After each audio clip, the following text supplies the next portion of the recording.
Sara Duterte po just released a statement entitled, "Where do public funds go?" Parang, where do broken hearts go? Seriously po, of all people asking that question, si VP Sara pa talaga, si Vice President Sara Duterte, Madam Vice President. That is exactly what the Filipino people have been asking about your confidential funds. And this is what I find unbelievably hypocritical na sinabi ni Sara, transparency and accountability should not be demanded from a single government office alone. Tama naman po siya. That's correct. Investigate everybody. If Marcos has questionable expenses, then he also needs to be investigated, di ba? If any government official misuses public money, then expose them. But how does any of that answer your issue, Madam Vice President? It does not. This reminds me of a lousy new hire who gets called for poor performance. No? Nung tinanong ko, sabi ko, why did you fail this task? Bakit late mong nasend tong reports? Ang sagot niya sa akin, bakit si Karen di naman po, late din naman pong sinend eh. Tinanong ko, why didn't you follow procedure? Sabi niya, ang pangit naman po ng training, hindi naturo. Nung pinag-explain ko ng error, ang sagot sa akin, marami din naman po silang mali, hindi lang naman po ako. That's not accountability.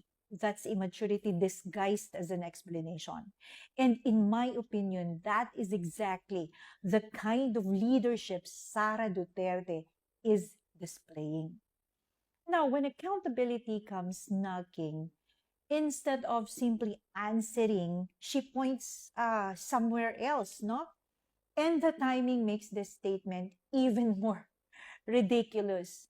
Her former special disbursing officer, si Gina Acosta po, just testified under oath the other day that she released OVP confidential funds to Colonel La Chica upon Sara Duterte's instructions to her. We are talking about 500 million. So when Sara asks, where do public funds go? Madam VP, you tell us. That is precisely the question being asked in your impeachment trial. How were your confidential funds handled?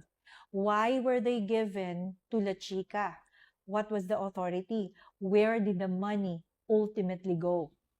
And can you really account for it, di ba? Well, don't answer those questions by pointing at somebody else's travel expenses. Answer your own. That's what makes this statement, in my opinion, embarrassingly hypocritical. Not because Sara is wrong, no, to demand transparency from Malacanang.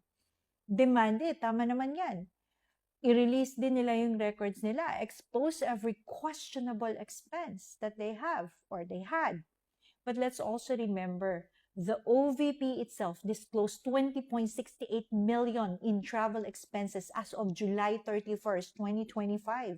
The OVP said Sara personally paid for her own foreign trips, but millions in public funds were still spent for official travel. Kasama po yung accompanying security and personnel niya. And that's precisely the point.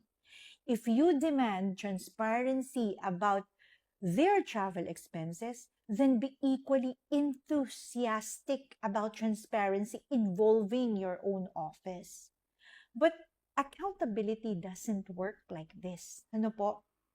Yung sasabihin mo, bago ko ipaliwanag yung 500 million ko o yung travel expenses ko, paliwanag muna nila yung pera nila, explain their money first. No!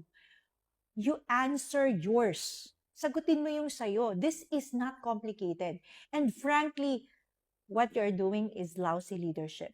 A competent leader does not need another politician to look guilty before she can explain her own conduct. Ang isang mature leader po, magsasabi na, o sige, andito na yung mga dokumento. Here's what I authorized. Here's where the money went. Here's why you should consider it as lawful. Ganun po dapat yung leadership. But constantly redirecting scrutiny towards somebody else when you are the one being asked to explain, well, to me, that's cowardly leadership. Because magturo ka ng daliri mo is easy. diba? But taking responsibility requires courage. And Filipinos should recognize this political trick already. Huwag na kayong magpapadala sa trick na ganyan. That's political trick. Yung tipong sasabihin, may issue ako? Well, tingnan niyo yung issue nila. Diba?